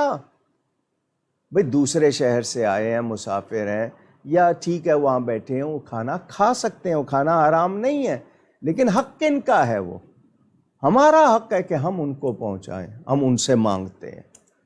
بلکہ دفتر میں وہ فون چلا جاتا ہے کہ ہم سب وہاں جا رہے ہیں، تم بھی وہیں آ جانا، وہیں کھانا کھائیں گے۔ بھئی آپ کیوں ان پہ بوجھ ڈال رہے ہو؟ اور وہ قرضہ لے کے کر رہا ہے، کس مشکل میں کر رہا ہے، اور پھر کھانا بھی آپ اپنی پسند کا چاہتے ہیں۔ یہ نہیں کہ اس نے جو رکھ دیا وہ لے لیں، اس میں بھی آپ کو اپنی پسند کا خیال ہے کہ جی موسم کے حساب سے فلاں چیز ہونی چاہیے، بوٹیاں ہونی چاہیے، وہ وقت ان چیزوں کا ہوتا ہے۔ تو یہ غلط رسمیں ہم نے ڈالی ہوئی ہیں، تو ان کے ذمے نہیں ہیں، اور وہ اگر آسانی سے کر سکتے ہیں تو منع بھی نہیں ہے کہ وہ ٹھیک ہے انہوں نے بیٹھنے کی جگہ بنا دی، آپ وہاں جائیں، بیٹھیں، تعزیت کریں، جو ان کی خدمت کر سکتے ہیں وہ کریں۔ نہیں، اب لوگوں نے اس میں اور چیزیں بڑھا دی ہیں، جو آئے وہ کچھ لے کر آئے، نہیں لے کے آیا تو دیکھو جی خالی ہاتھ آیا۔ تو یہ کیوں ایسی باتیں ہم نے گڑھ لی ہیں؟ نہیں جی فلاں چیز نہیں رکھی، فلاں چیز نہیں رکھی، ہونا یہ چاہیے تھا جی، یہ بھی کر سکتے تھے، وہ بھی۔ تو یہ ہمارے تقاضے بھی غلط اور ہمارا ان سے مطالبہ بھی غلط۔ تو ہمیں ان کی اس وقت جو بھی دل جوئی، اشک شوئی کرنی ہے، ان پہ تو غم آیا ہے تو ان کے ساتھ تعاون کریں، نہ کہ ان سے ہم تقاضا کریں۔ اور اگر وہ غریب ہیں آپ وہاں پر دیکھ پکوا کے دیں کہ لو جی کھاؤ، جو آئے ہیں ان کو بھی کھلاؤ۔ اچھا بعض لوگوں کے یہاں رشتہ داروں پر کر دیا جاتا ہے کہ جی اگر آپ کی بیٹی بیائی ہوئی ہے تو ان کے گھر والے ایک وقت کا دیں، بیٹا بیایا ہوا ہے تو وہ دیں۔ یہ کوئی ضروری نہیں ہے، وہ محبت سے دیں، لازم نہیں ہے کہ وہ بھی اس کے پاس گنجائش نہیں ہے مگر اس کو دینا نہ، محبت سے کر سکتے ہیں کریں، دوسرے لوگ تعاون کریں، ان سے تقاضا نہ کریں جو میت والے ہیں۔ اگلا سوال آمنہ سعد صاحبہ کا، کیا ہم کسی مرحوم کے جگہ کفارہ دے سکتے ہیں کیونکہ وہ بیمار تھے اور اس کے بعد اسی حالت میں ان کا انتقال ہوا؟ جی اس کی طرف سے اگر آپ صدقہ خیرات کفارہ کرنا چاہتے ہیں اس کے وارثوں کو بتا دیں، نہیں بھی بتاتے آپ اس کی طرف سے اگر ایصال ثواب کے لیے کرتے ہیں کر سکتے ہیں، اس کا قرض اتارنے کی کوشش کرتے ہیں کر سکتے ہیں۔ عبد الکریم صدیقی صاحب کا سوال کہ کسی نے اگر یہ وصیت کی ہو کہ میرا بھائی میرے جنازے میں نہ آئے، نہ نماز جنازہ پڑھے، نہ قبر پر مٹی ڈالے، تو ایسی وصیت کے بارے میں لواحقین کو کیا کرنا چاہیے، کیا حکم ہوگا؟ اگر بھائی بد عقیدہ ہو گیا، ایسا اس کا عقیدہ خراب ہو گیا کہ وہ کفر تک چلا گیا، تو پھر تو نہیں کیا جائے گا، اور اگر صرف ذاتی رنجش تھی تو وہ منع نہیں کیا جائے گا۔ پھر اس کو عقیدے کا شدید اختلاف، اس نے اس کو بہت زیادہ اذیت پہنچائی ہے اور وہ اس سے ناراض گیا ہے، تو اس کی وجہ جو بھی ہے وہ بھائی پر اس کا رہے گا وبال، لیکن یہ کہ اگر وہ بدعقیدہ نہیں ہوا ہے تو جنازے سے منع نہیں کیا جائے گا۔ زہیب حسان صاحب کا سوال کہ اگر کوئی فوٹوگرافی کے پروفیشن سے وابستہ ہو تو اس کی انکم کا کیا شرعی حکم ہوگا؟ میں ایک بات بتا دوں، حضور صلی اللہ علیہ وسلم نے ایک مسلمان کی نماز جنازہ پڑھانے سے انکار کر دیا تھا۔ دھیان سے سنیے گا، مسلمان تھا، نبی پاک کا ماننے والا تھا، یقیناً صحابی کہہ سکتے، حضور نے اس کی نماز جنازہ پڑھنے سے انکار کر دیا تھا کہ یہ میرے عثمان سے بغض رکھتا تھا۔ حضرت عثمان غنی رضی اللہ تعالیٰ عنہ کے بارے میں اس کے خیالات درست نہیں تھے، تو نبی پاک نے اس کا نماز جنازہ نہیں پڑھایا۔ بہت بڑا پیغام ہے۔ اور یہ جو مسائل ہمارے معاملات لین دین میں ہم ایک دوسرے کا حق مار لیتے ہیں، پھر وہ بول چال بند ہو جاتی ہے، میں نے کئی مرتبہ یہ بات بتائی ہے، بلا عذر شرعی، without Islamic reason, without logical reason, بغیر شرعی وجہ کے بول چال میل جول بند رکھیں تو نہ آپ کا فرض قبول ہوتا ہے نہ آپ کا نفل قبول ہوتا ہے۔ اور یہ بیماری ہمارے ہاں عام ہے، میرا خیال کوئی گھر ہوگا شاید اس سے بچا ہوگا، کوئی گھر، ورنہ یہ بیماری عام ہے۔ کسی سے بات نہیں کر رہے، کسی سے مل نہیں رہے، دل دکھانا تو مسئلہ ہی نہیں ہے، چھوٹی چھوٹی باتوں پر اعتراض کرنا تو مسئلہ ہی نہیں ہے۔ اللہ ہم سب کو ہدایت عطا فرمائے۔ فوٹوگرافی جاندار کی، یعنی انسانی جو فوٹو بنائیں اور اس کو جناب پرنٹ کر کے وہ دیں، تو یقیناً وہ کوئی اچھا کام نہیں شمار ہوگا۔ آج کل یہ جو واٹس ایپ وغیرہ پہ ہوتی ہیں، ان کا حکم اس تصویر کے لیے نہیں ہے جو پرنٹ ہو گئی ہے یا جو ہاتھ سے بنائی جاتی ہے، تو بہرحال غیر جاندار کے حوالے سے جو بناتے ہیں اس کا حکم اور ہے، تو کوشش کریں اس سے بچیں۔ حمزہ معین صاحب کا سوال کہ لوگوں میں یہ بات مشہور ہے کہ ہیرے پر زکوٰۃ نہیں ہے، کیا یہ بات درست ہے اور کیا اس کا شرعی حکم کیا ہے؟ ہیرے سے مراد کسی بندے کا نام تو نہیں ہے نا ہیرا؟ نگینہ، یہ جو نگینے ہوتے ہیں جن کو آپ جیم اسٹونز کہتے ہیں، ان پر زکوٰۃ نہیں ہے۔ ہاں جو کاروبار کر رہا ہے، ایک تو یہ نا کہ آپ نے پہنا ہے، آپ کے ہار میں 100 قسم کے نگینے جڑے ہیں، ڈائمنڈ سیٹ ہے، تو اس ڈائمنڈ پر زکوٰۃ نہیں ہے، لیکن ایک شخص کا کاروبار ہے تو وہ اس کا مال تجارت ہے، اس نے رکھا ہے وہ بیچتا ہے، وہ اس کا مال تجارت ہے، اس پر زکوٰۃ ہوگی۔ جو پہن رہا ہے ویسے نگینے، ان پر زکوٰۃ نہیں ہے۔ یہ آج کا آخری سوال، جو سوالات رہ جائیں گے وہ انشاءاللہ اگلی نشست میں ابتدا میں لے لیے جائیں گے۔ آپ لوگ اپنے سوالات اسی لائیو اسٹریم کے کامنٹ سیکشن میں لکھ سکتے ہیں۔ اگر یہ لائیو اسٹریم ختم ہو جائے تب بھی آپ کامنٹ سیکشن میں لکھ دیجئے، اگلی نشست سے پہلے اپنے نام اور شہر کے ساتھ انشاءاللہ آپ کے سوالات شامل کر لیے جائیں گے، ورنہ واٹس ایپ نمبر آپ کے پاس موجود ہے اور پیج ان باکس کی سہولت بھی موجود ہے، آپ وہاں پر بھی ہفتہ بھر میں اپنے سوالات جمع کروا سکتے ہیں، آپ کے سوالات شامل کر لیے جائیں گے۔ اپنے نام اور شہر کو مینشن کرنا نہ بھولیے گا۔ اگر کوئی سوال آ جائے اس دوران تو چونکہ ہم نے 10 منٹ لیٹ شروع کیا تھا، اگر آ جائے تو لے لیجئے گا۔ جی،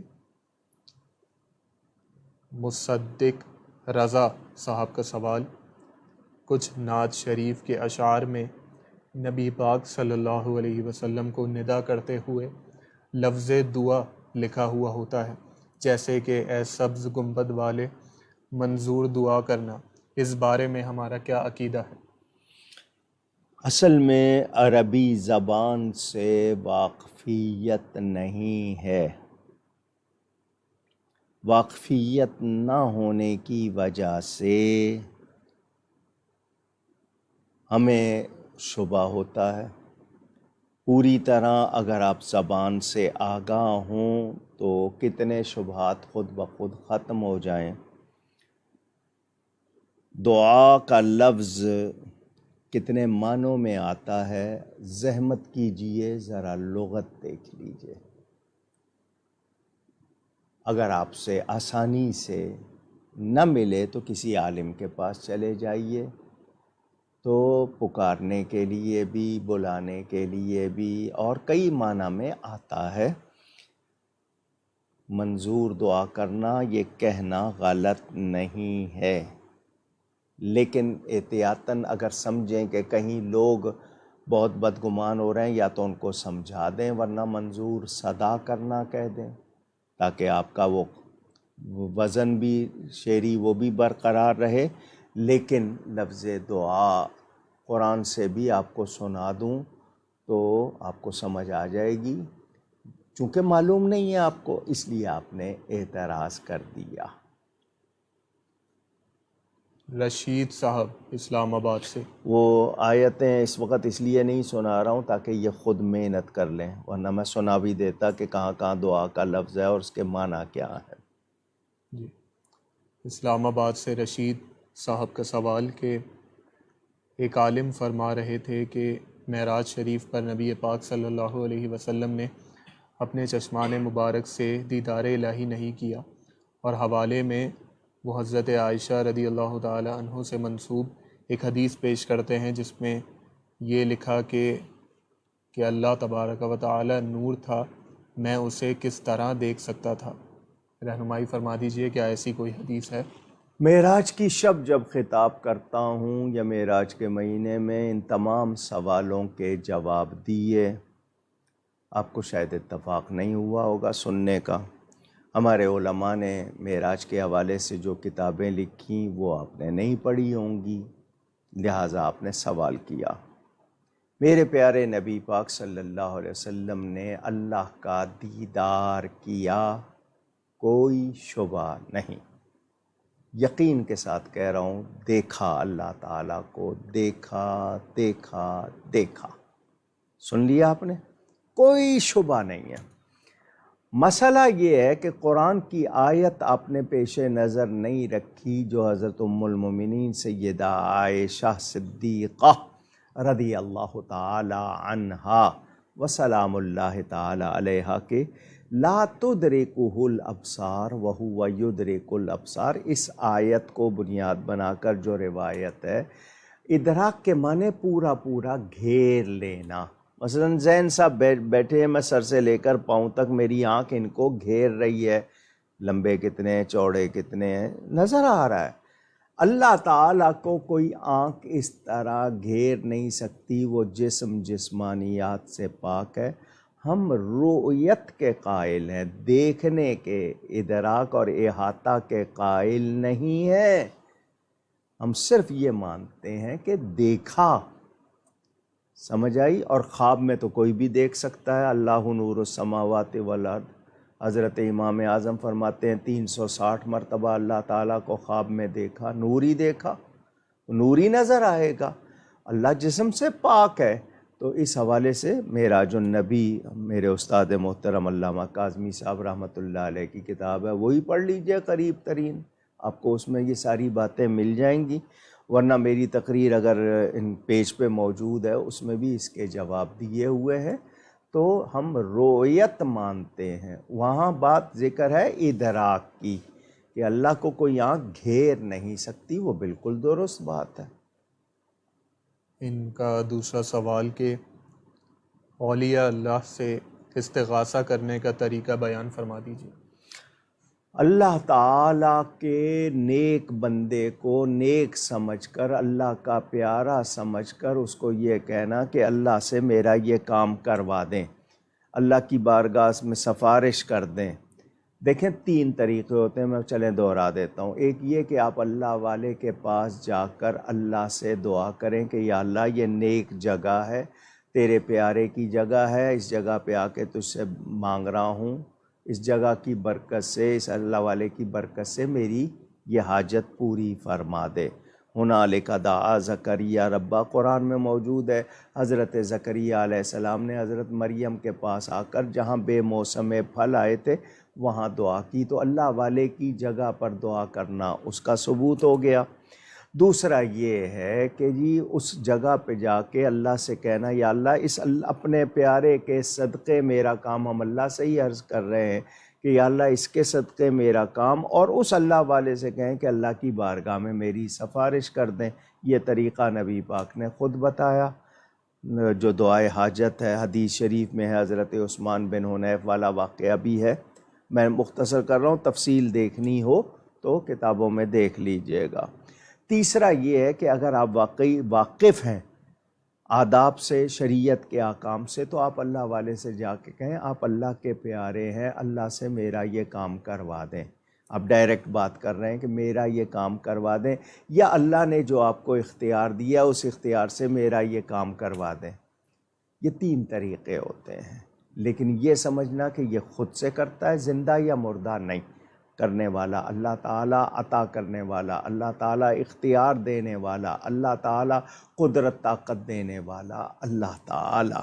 تو یہ میں نے آپ کو مختصراً بتایا، اگر نہیں سمجھ آیا تو میں اس پر پوری تقریریں کر چکا ہوں، امید ہے آپ کو سمجھ آ گئی ہوگی بات۔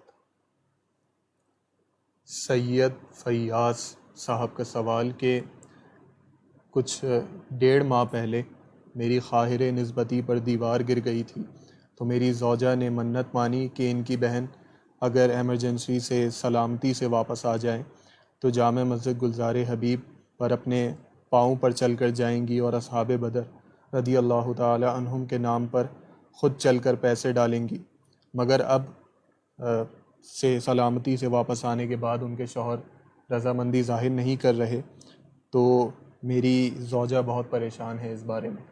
جی وہ پیسے بھجوا دیں، وہاں نہیں آ سکتی ہیں، کوئی بات نہیں، اللہ تعالیٰ ان پہ کرم کرے، کبھی سہولت ہوگی کبھی آ جائیں، کوئی ضروری نہیں، وہ پیسے بھجوا دیں جو منت مانی ہے اصحاب بدر کی، وہ مسجد میں جمع کرا دیں، اللہ تعالیٰ قبول فرمائے۔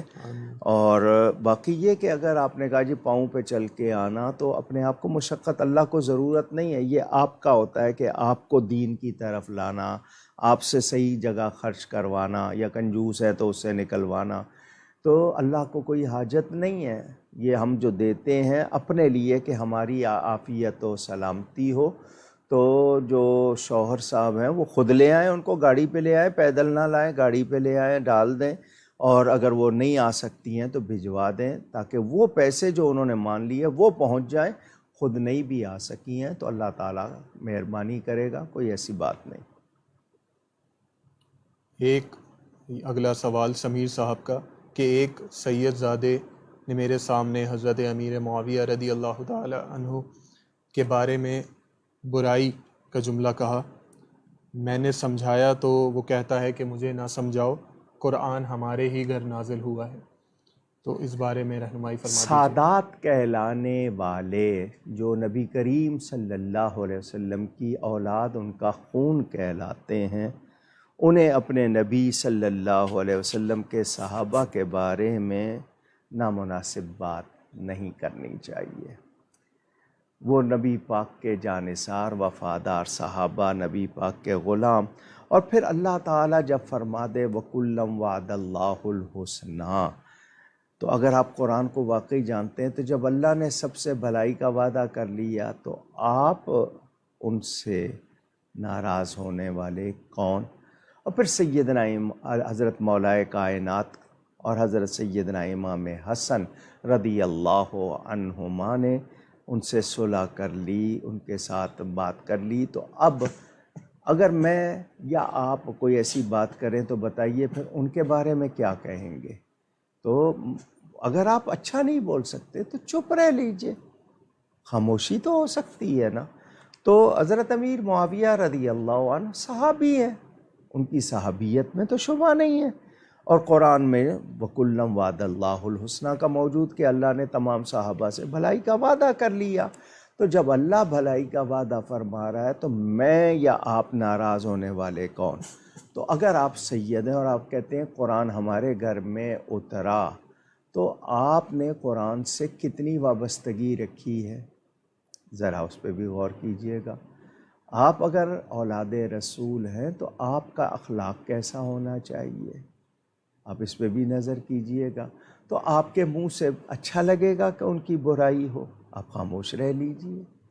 تو مہربانی کیجئے، کیونکہ وہ ان کو ہم کچھ کہیں گے یا ہم ان کے خلاف بولیں گے، ان کا کوئی نقصان نہیں ہوگا، ہمارے ایمان کے لیے مسئلہ بن جاتا ہے۔ اور پھر آپ سے سن کے کسی اور کو اگر رغبت ہو گئی، اس نے بھی کہہ دیا، تو اس کا سبب آپ ہو جائیں گے۔ خدا کے لیے ایسا نہ کیجئے۔ ہر صحابی محترم اور نبی کی آل سے تو ہمیں پیار ہے، وہ تو بڑی شان والے، تو صحابہ کا احترام ضروری ہے، کسی ایک کے لیے بھی بے ادبی کی کوئی گنجائش نہیں ہے۔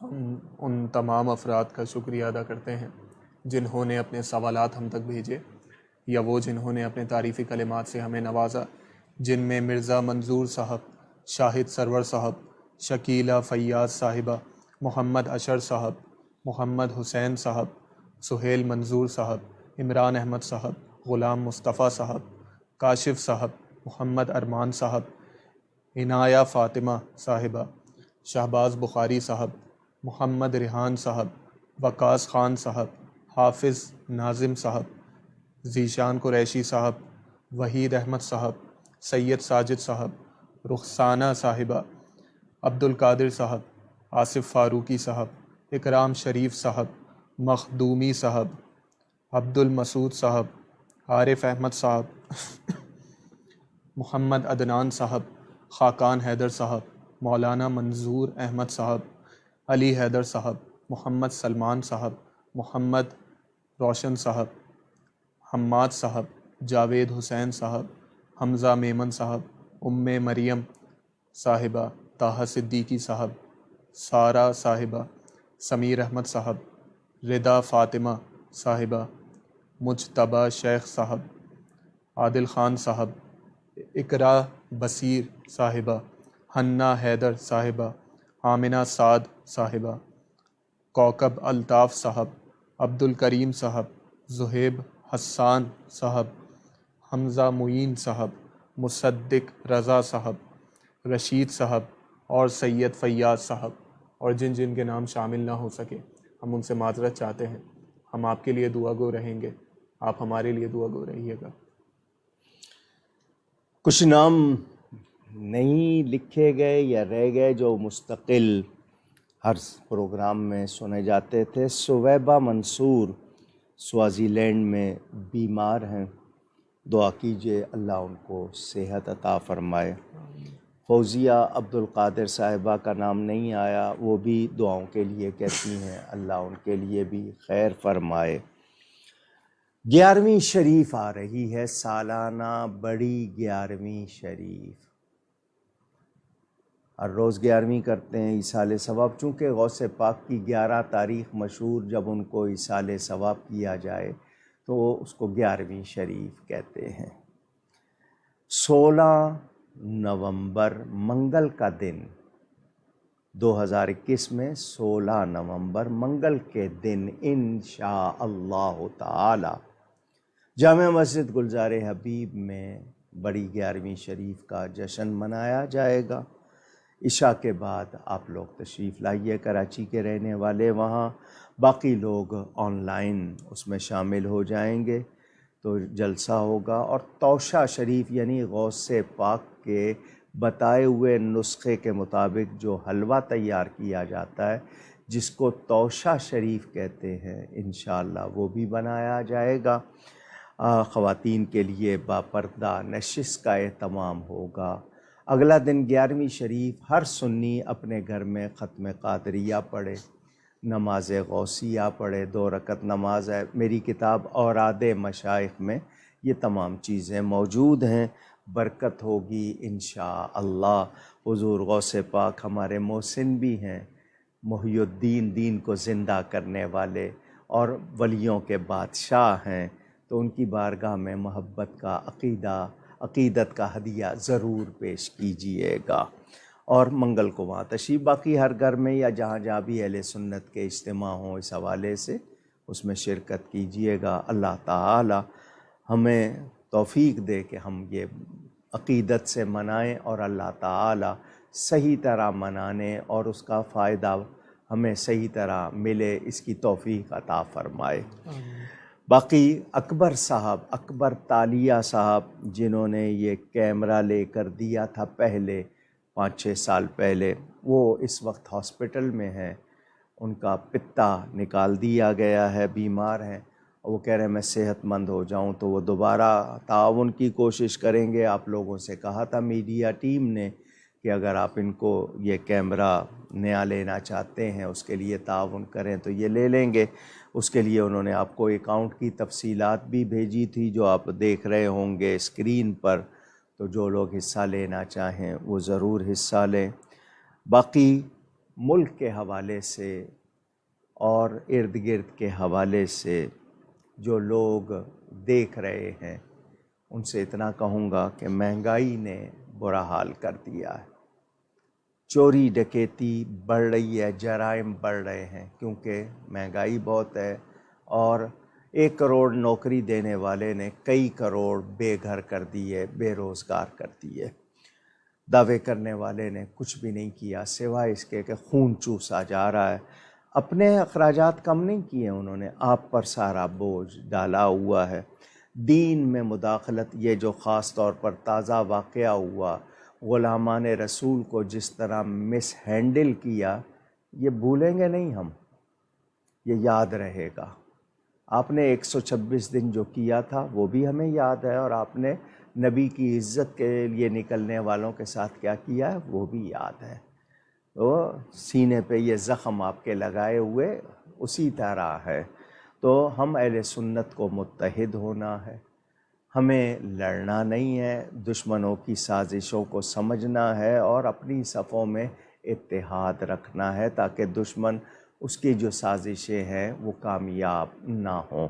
اللہ ہمیں توفیق عطا فرمائے۔ جتنے لوگوں نے دعاؤں کے لیے کہا اللہ سب کے حق میں خیر فرمائے، اور جتنے لوگ اس دوران ایمان کے ساتھ چلے گئے اللہ ان کی مغفرت فرمائے۔ آپ سب کا بہت شکریہ۔ انشاءاللہ اگلی نشست میں آپ سے ملاقات ہوگی۔ گفتگو میں مجھ سے کہیں کوئی غلطی کوتاہی ہوئی ہو اللہ تعالیٰ اور اس کے رسول صلی اللہ علیہ وآلہ وسلم کی بارگاہ میں توبہ کرتا ہوں۔ والسلام علیکم ورحمۃ اللہ وبرکاتہ۔